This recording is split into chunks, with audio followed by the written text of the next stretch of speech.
Shaun Andersen, my first 24-hour surgery call shift in residency. Good morning, vlog. It's officially week 2 of residency, and as of this morning, I am on surgery call for the entire week. I'll tell you more about it later on, but right now it's almost 4 in the morning, so we have to head to the hospital. And if you're thinking 4 o'clock in the morning, that's ridiculous. Unfortunately, when you're doing surgery rotations both in medical school as well as in residency, starting at 4 a.m.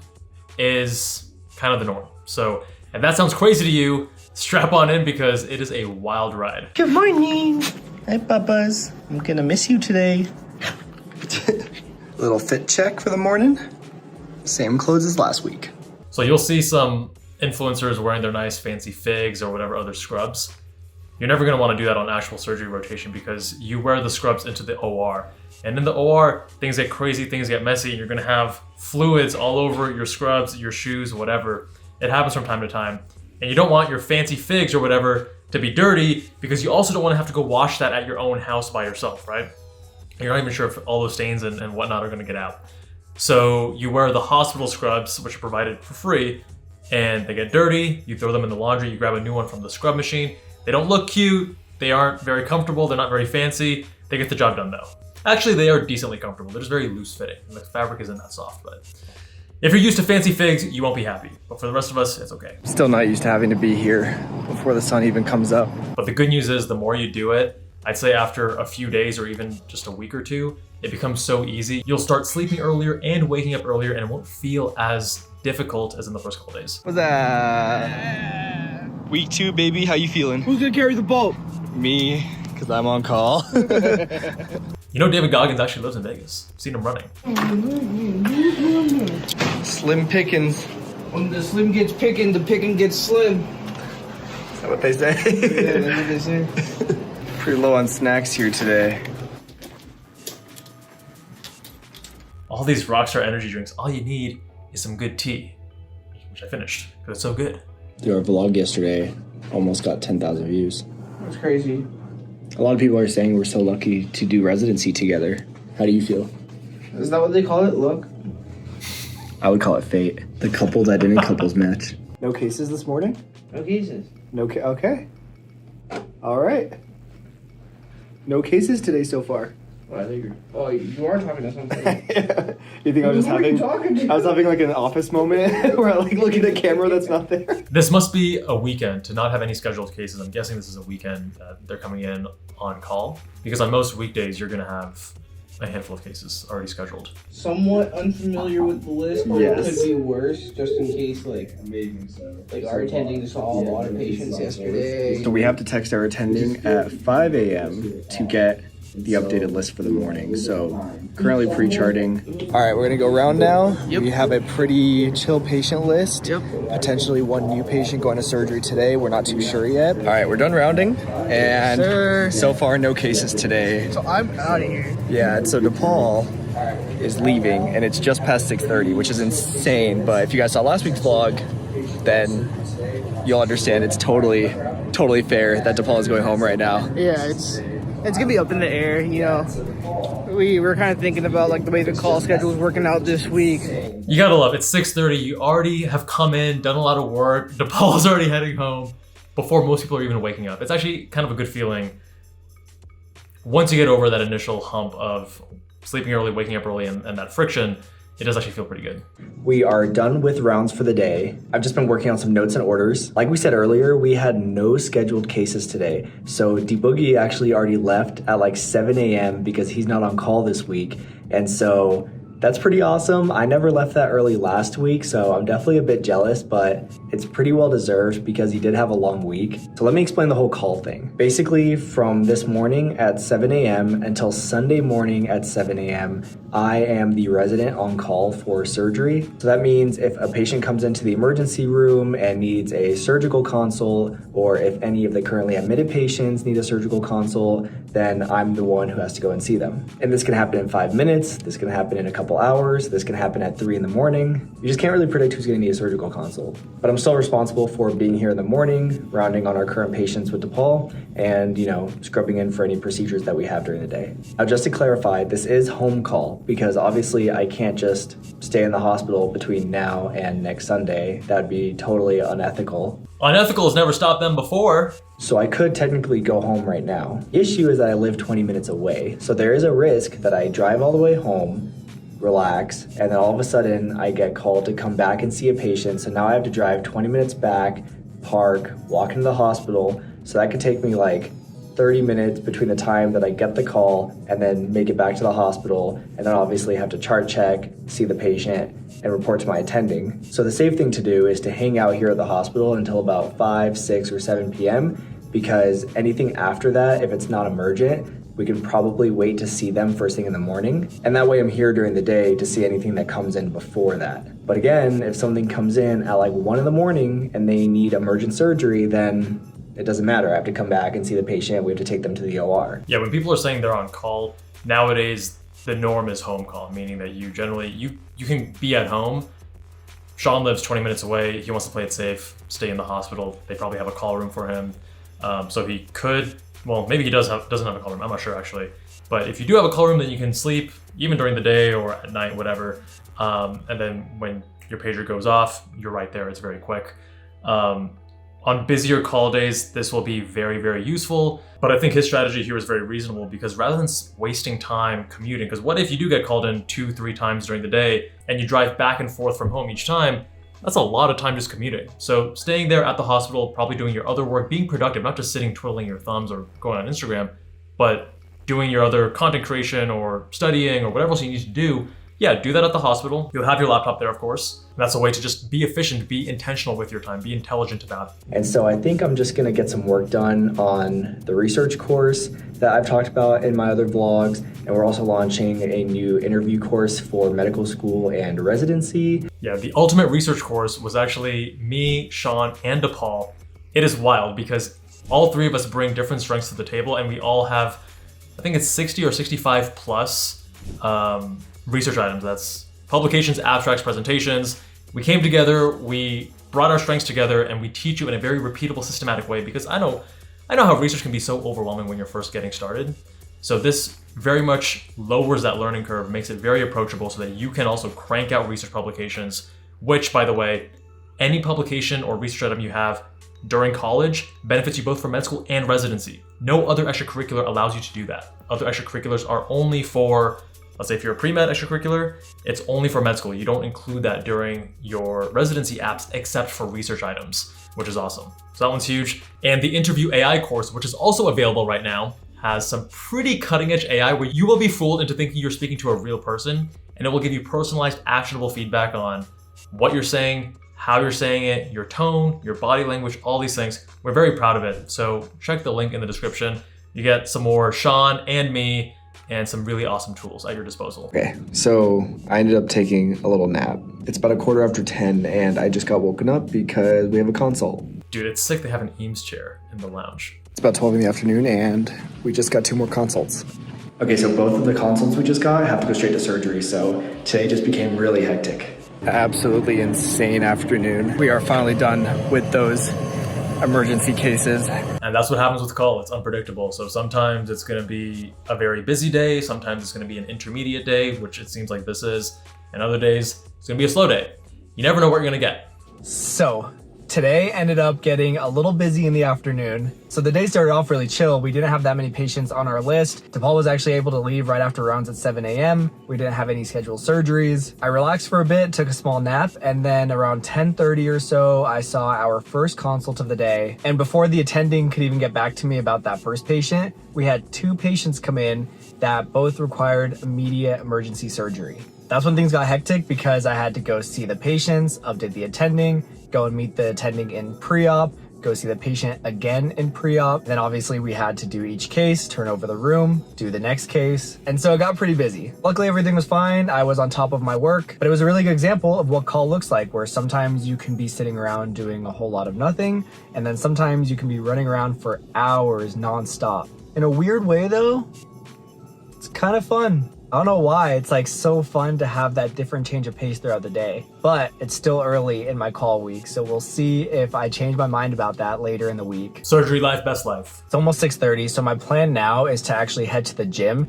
because, like I said in last week's vlog, I really don't want to sacrifice exercise in residency. So if I can do it when I'm on my surgery rotation, when I'm on call, then I think I'll be able to keep the habit through residency. Also, if I go to the gym now, I'm still kind of close to the hospital if I get a consult that I have to come back and see. Because again, between now and 7 a.m. tomorrow, we can get called back to the hospital for any consults or emergency surgeries. But like I said earlier, luckily I can take my call at home. So after the gym, if I don't hear anything, I'll just head home and hope I don't get woken up in the middle of the night. Yeah, so surgery tends to be, a lot of people would agree that surgery tends to be more fun than other specialties because it is so procedural, because you're having someone come in with something that may be urgent, maybe not, but you're using your hands and tools to then fix the problem. And very quickly, you're able to resolve whatever the issue is. Whereas in many other fields in medicine, it's a lot of counseling, a lot of motivational interviewing, behavior change for the patient, and then waiting months. And then sometimes things don't happen the way you expected. It doesn't have as tight of a feedback loop, and it's not uncommon to get discouraged because, especially when it comes to lifestyle modifications, sometimes even medication adherence, it's not what you may be expecting starting off, and that can be discouraging. The trade-off though is with surgery, you tend to have a more demanding lifestyle. The hours are more rigorous, they're more unpredictable, as you can see with Shaun being on call. But it's very much a trade-off, and many people feel that upside of the fun, the engagement, the added reward of surgery in varying degrees. I was one of those people that obviously experienced it more, which is why I went into surgery. And some people don't feel that so much. And therefore your cost-benefit analysis, that pros cons balance, is gonna lead you more towards something procedural or something less procedural. The lifestyle cost will be there, and you can kind of dial it up or down based on how intentional and effective you are with your time management, which we cover on Med School Insiders. But ultimately, it's gonna be tough. And some people are more willing to dedicate more of their time and energy to their career. Other people want more time for their family and friends. There's no right or wrong there. The other thing I really like is how Shaun is using any opportunity he can to go exercise, which for me during med school rotations, third year, fourth year, as well as during residency, I had a rule for myself, which was if I could ask myself whether or not I should go to the gym that day, I already had my answer, meaning I needed to go to the gym, because there are going to be many days in surgery where you don't even have the option to ask yourself that question. You're getting out of the hospital at 2 a.m., you gotta be back in at 6 a.m. or 5 a.m., and you're not even asking yourself that question, especially if it's been multiple rough nights in a row. So if you do have the opportunity, take advantage of that. Don't say, oh, I only work out Monday, Wednesday, Friday, therefore Tuesday's my day off. It's like, no, dude. You cannot expect yourself to hit Monday, Wednesday, Friday. Things are too unpredictable. You will be missing. You'll be busy on some Mondays and Wednesdays and Fridays. So take that Tuesday, take that Thursday, take that Saturday or Sunday, work out when you can. And for me, it was actually a 4-day lifting schedule, which I tried to do Monday, Tuesday, Thursday, Friday. But obviously, based on the schedule, that may have become a Monday, Wednesday, Saturday, Sunday, or whatever, based on the week. And that's okay. This comes back to being very intelligent and intentional with how you spend your time. And by the way, you can see me on call, also in the gym, getting called in for a transplant surgery case in this video up here, the first day in the life episode we did on the channel. Good morning. I don't know why, but I got such bad sleep last night. Which is weird because I got home at like 8, so I thought I was gonna get really good sleep, but I was just tossing and turning all night. Well, this is the life we chose. Today's gonna be a long day. Yesterday before I left, I forgot to grab clean OR scrubs, so that's the first thing we're doing this morning. Yeah, like we were talking about earlier, the scrubs, they're just divided by size, or you may have a scrub machine where you slide your card, your ID card, your badge, and then you get, you have to return yours, and then you get new ones, and you get a certain number of credits. They're nothing fancy, but they get the job done. One of the staff members just now was like, "Are you a doctor?" And I was like, "Yeah." And she was like, "You look like you're 12. And I was like, "Thank you," I think. Sometimes I forget that being in your 20s and being done with medical school is a big accomplishment. It did make me feel pretty good. How's your day off? Well, I still save patients' lives in the morning. Come on, man. Yeah. All those patients you had around on. I know. They need me. How did it feel compared to last week when you were on call? Much better, as I'm sure you now know. Yeah. Well, I never got out at 7 a.m. That's wild. That might be the record for the entire rotation. That will be the record. All right, not too bad this morning. Not a super long list, and we have 3 scheduled surgeries, so it's gonna be a good day. Do they need to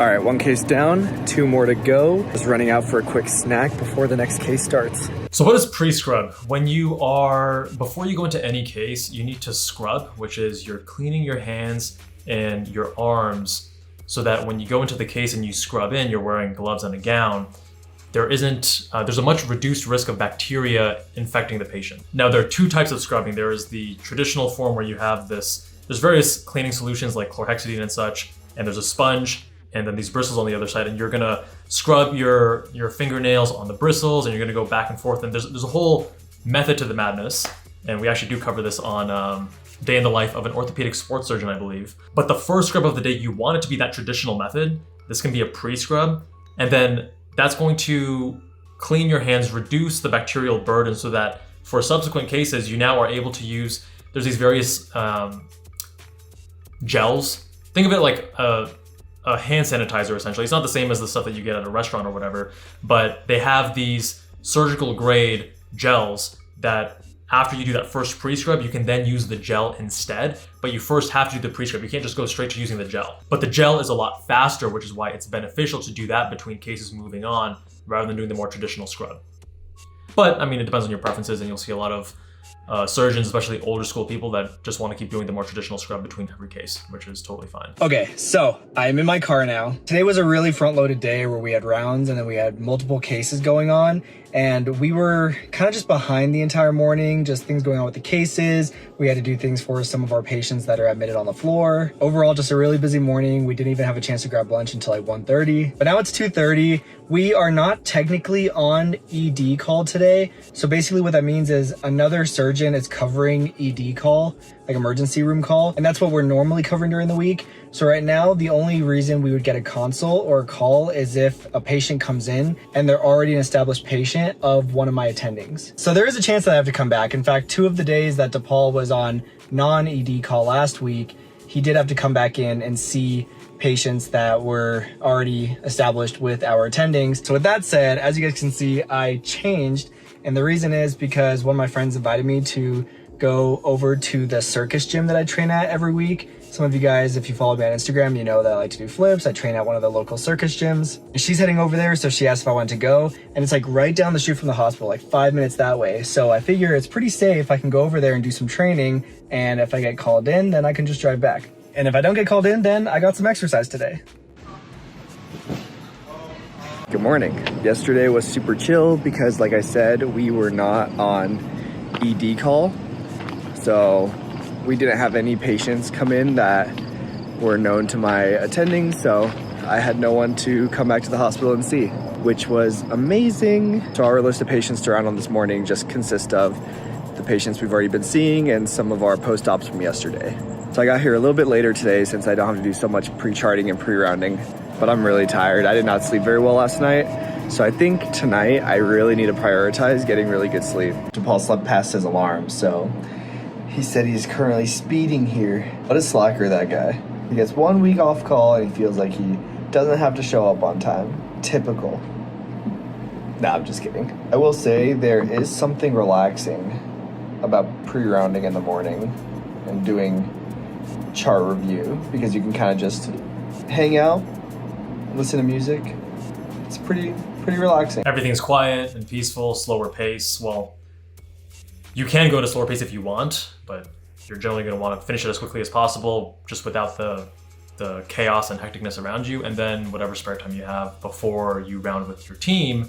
But after you finish your pre-rounding, then you can go study your flashcard deck or do some practice questions. Look who it is. Rise and grind.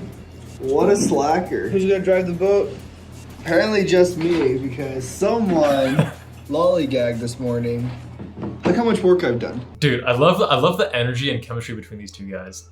Residency, like, they're so lucky to have some rotations together. This makes it so much more fun for them and for us. Go around, baby. Saving lives. One note at a time. All right, we're done rounding. Got some food per usual. No cases this morning. That's nice. So DePaul gets another pretty chill No, I day. gotta stick around for a meeting. Don't get it twisted. True. So this is one of the office spaces in one of our resident libraries. Dude, more Eames chairs. We've essentially commandeered it, and we've put 2 of the Herman Miller chairs so that we can nap. Yeah. Dude, I remember wanting to get one of those for my house, and then I looked at the price, and I was like, nah. That's pretty sick that the resident lounge has them. I don't know if they're real or like replicas, but still pretty sick that the resident lounges and workrooms have them. All right, so it's about 2:30 in the afternoon, and I don't know how, but I have gotten extremely lucky today, and we haven't gotten a single consult yet. This is extremely unlike Monday, where we had multiple consults, and 2 of them ended up having to go straight to surgery. Now, I'm probably jinxing it by saying all this, but I don't know. It just seems like a lucky day so far. So what I think I'm gonna do right now is actually drive over to my friend Kevin's house. Some of you guys know him from Med School Insiders. Oh, that's We've me. launched a research course together, and now we're actually launching medical school and residency interview courses as well. So we wanted to do some filming for the courses today, and I figure I've had no consults. He lives down the street. We can get some filming done, and if I do get a consult, then I can just leave and drive back. By the way, links to all of those down in the description. Again, I think I'm jinxing all this by saying it out loud, but we'll see what happens. If you guys are ever curious about what a studio looks like when you're filming, this is what we got. That's how the magic's made. Ready? You look great. Business up top, party down below. That's how we roll. Good morning. So I must be a white cloud because somehow we didn't get a single consult throughout the day yesterday. That's very surprising because I don't think there was a single day last week where DePaul didn't get a consult, so I was waiting all day for something, but I didn't have to go back to the hospital, which is pretty awesome. We did get some consults overnight that were not emergent, so we can see them this morning, but overall yesterday was awesome. Anyway, let's head to the hospital. We're at the end of week 2, and being up this early still hasn't gotten any easier. Normally it should get easier because normally by waking up really early multiple days in a row, you're going to want to sleep earlier the subsequent days so that your whole circadian rhythm shifts earlier in the day and you start getting closer to your necessary number of hours of sleep. Although I will admit, in med school and in residency on surgical rotations, when I was going in super early, I still was not getting more than like 6.5 hours of sleep, because to wake up at 3:30, I'm probably sleeping at like 9:30. I wasn't really sleeping before that. But keep in mind, everyone has different levels of circadian rhythm flexibility, and some people can shift earlier better than others. Your mileage may vary. What are we doing today? Doing surgery. Yeah, we are.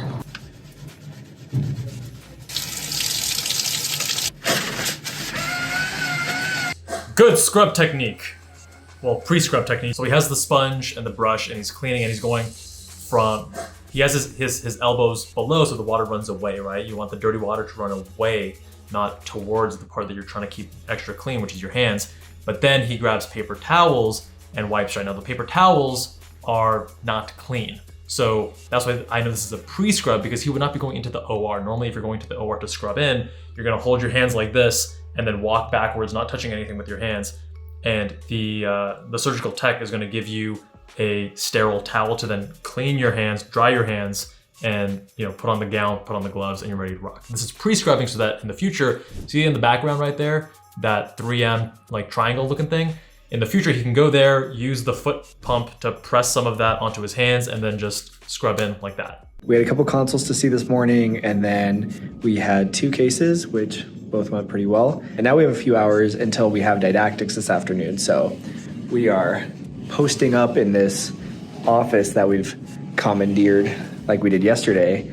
And I think we're just gonna hang out for a bit. We're gonna take that. Nap time, baby. I really love how both Shaun and DePaul seem to have made the medical school and residency experience as enjoyable as you can by finding the fun and playfulness in the day-to-day moments. And that's something that if more people did, they'd be a lot happier. Dude, that's great. What you will find is that at most hospitals, residents and patients as well, and the attendings and the whole team, everyone in the hospital, is served very unhealthy food. And oftentimes residents don't really get much of a budget or stipend, but at some programs they do. I'm not sure about these guys here, but again, your mileage may vary. Just because you're in residency doesn't mean you don't still have lectures. So we have once a week 5-hour didactics. Yep. But today was pretty chill and we're done already, so. That will vary based on program too. 1 day per week, 5 hour of didactics is probably on the higher side. Most programs won't have that much, but just keep in mind the later you go on in training, the fewer hours you will spend week to week in lecture and in the classroom, and more time is gonna be spent in the hospital or clinic. I am the white cloud and DePaul is the black cloud on this surgery. White cloud means that when you're on call, things are chill. Black cloud means when you're on call, things are not chill. Last week when DePaul was on call, it was consults every day, so many per day, a bunch of them having to go straight to the OR. Even on 4th of July, he had to come back to the hospital at like 7 or 8 p.m. And then this week we had a lot on Monday, but then Tuesday and Thursday we were off ED calls, so we got like nothing. And Wednesday we got no consults during the day, just a couple overnight that we were able to see the next morning. Very insane luck this week. We're on ED call for today and tomorrow as well, so hopefully my luck doesn't run out. Shaun, put down the energy drinks. Come on, man, you're a doctor. That's not good for you. Try some tea. Been drinking an ungodly amount of Rockstar these last 2 weeks. Probably need to cut back on that. For sure. By the way, you also don't have to rely on energy drinks or even caffeine. Med school, residency, pre-med as well. I did not mess with caffeine. I literally had caffeine fewer than 10 times. I could count on my fingers how many times I had caffeinated drinks because my gut, I have inflammatory bowel disease, Crohn's disease. So I wasn't as well managed and I felt that whenever I had caffeine, I would be more symptomatic. So you avoid it and you can get through the day just fine. In fact, many people that are drinking caffeine regularly, they're gonna have significant tolerance built such that if they start the day without caffeine, they will feel worse than if they did not have tolerance and were not using caffeine. So you have to use caffeine to just get to baseline again, which is why nowadays, when I do drink caffeine, I'm very intentional to not have it every single day of the week. Most days I try to limit my intake with only a little bit of tea or just not having anything at all so that I don't build up that tolerance and that dependency where you need it to feel normal. I wanna feel normal without caffeine and then have caffeine be a boost rather than feel shittier than normal without caffeine and then use caffeine to just get me back to normal. So we have only 4 patients on our list this morning, which is crazy because last week we had like 16 and like never less than 10. Yep. 4 patients on any service is very low. That's cool. Things are easier this week, it sounds like. How do you feel about that? This guy's super lucky because he's gonna come in on Saturday call only covering 4. I had to come in on Saturday call last week covering 10. All by himself, so I don't know what's happening this week. I'm a white cloud. And I'm just a resident. I'm just a boy. All right, so we just had a record finish on rounds. It's just past 5:30. Our attending surgeon needs to get to another hospital ASAP, so he already started rounding. He said meet us on the floor. He'd already seen 2 patients, kind of let us know what was up. We'll do our due diligence and follow up with them and still do the notes. Yeah. But that's got to be a record. Yeah. Probably for this entire rotation. That is impressive. And not the norm. Like 5:30, and we have no cases scheduled today. The best part is I'm not on call, so I could probably go home at 6:30 a.m., which is insane. That's insane. So even though I've had a really lucky week of call, DePaul has benefited as well. Yeah, that translates to me being able to get home better. So it kind of evens your week out. But I've had 2 pretty easy weeks. Yeah, and I will be coming on to call next week after 4 days of like surgery, doing ER call and scheduling cases. So I anticipate my next week of call to be pretty rough. Yep. We're halfway through the block though. Pretty crazy. Halfway through our first block of residency. And it's been a fun time. It's been pretty Yeah. It's nearly 11 a.m. So far, no consults today, so I've kind of just been hanging out, having some breakfast. I had to do a couple tests for some of our other patients, and now I am getting some work done, but so far, so good. All right, just a little update. We got a surgery scheduled for tomorrow, so that's pretty fun. All right, it's about 4 p.m. Nothing too exciting today, just a couple surgeries we scheduled for tomorrow morning. I think I'm gonna head out now and just take my chance at home call for the rest of the day, so we'll see how it goes. Okay, I actually jinxed myself because it's now almost 7 p.m. I started driving away and then I had to drive back to the hospital, so definitely jinx myself there, but it's fine. I'm on call. This is to be expected. This is the life I chose. Happy to be here. Happy to be in a position where when things happen and patients, need a doctor, I get to be the person that goes and sees them. Like, how cool of a position to be in, you know what I mean? Which is, what I've been doing all this for. Maybe I'm just still bright-eyed and bushy-tailed, but it does feel pretty good. Again, love the attitude that Shaun and DePaul bring to both med school and now residency. But also keep in mind that the experience that they're having with this surgical rotation is not the norm. And many of you, when you go on a surgical rotation, don't expect something like this. Your surgical rotations on average will be far more challenging and demanding, where it won't be uncommon for you to be putting in 80, 90, 100-hour weeks at times. And that's just you in the hospital responding to multiple calls, having to run around from consult to consult. Sometimes you work 30, 36 hours straight and you don't get a break because it's constant calls back to back to back, which those can be rough, and it's a lot harder to stay as positive during those times. And that's okay. You're gonna have ups and downs during your medical training, but do your best to keep things in perspective like Shaun is doing here. Just keep in mind that your surgical rotation will likely be more challenging. So since it's Saturday, I'm all by myself today. DePaul and I decided that whoever's on call for the week will cover rounds on Saturday so that the other person can get a golden weekend. So that's what I got to have last week. A golden weekend is just a normal weekend where you get 2 days off, both Saturday and Sunday, which is a normal weekend. And that's exciting to you. Well, yeah, it's 2 full days off. I know I've had a really relaxed week, but I feel like the lesson I've taken away from it is having a huge sense of responsibility for any patients that we currently have or patients that are coming in. The consults I saw, I was like fully invested in their care from the moment I, started chart checking them when they came in to when they had surgery to the moment they left. That's the really cool thing when you get to residency, because in med school, oftentimes when you're in the hospital, you feel like you're getting in the way. You're there primarily for your own education, not to really provide as much value to the healthcare team. But once you're in residency, you are providing meaningful value day to day. Even as an intern, it's going to be less than when you're a senior resident, but still. And that, I guess, appreciation of your own value in the hospital serves as this transition point where you feel like you're finally one of the people adding value to patient care rather than just getting in the way and being there for your own educational purposes. I really just feel very invested in the care of all the patients on our service. Which makes sense because, again, now you have that ownership, you have that responsibility. That sense of responsibility, like I've already said earlier in the vlog and even in last week's vlog, just feels really good and really makes it feel like this entire journey has paid off because, like, I'm excited to be doing this. I'm excited to be here and I'm actually really enjoying it. It is probably easy to say when I've had a pretty chill week, especially on a week that was not supposed to be this chill. So we'll see how the next 2 weeks go. Great stuff, Dr. Andersen. Again, Ultimate Research course linked below, as well as the Medical School Interview AI, as well as Residency Interview AI courses linked below, with a special 20% off discount, which is only valid for the next 2 weeks. See you in the next one.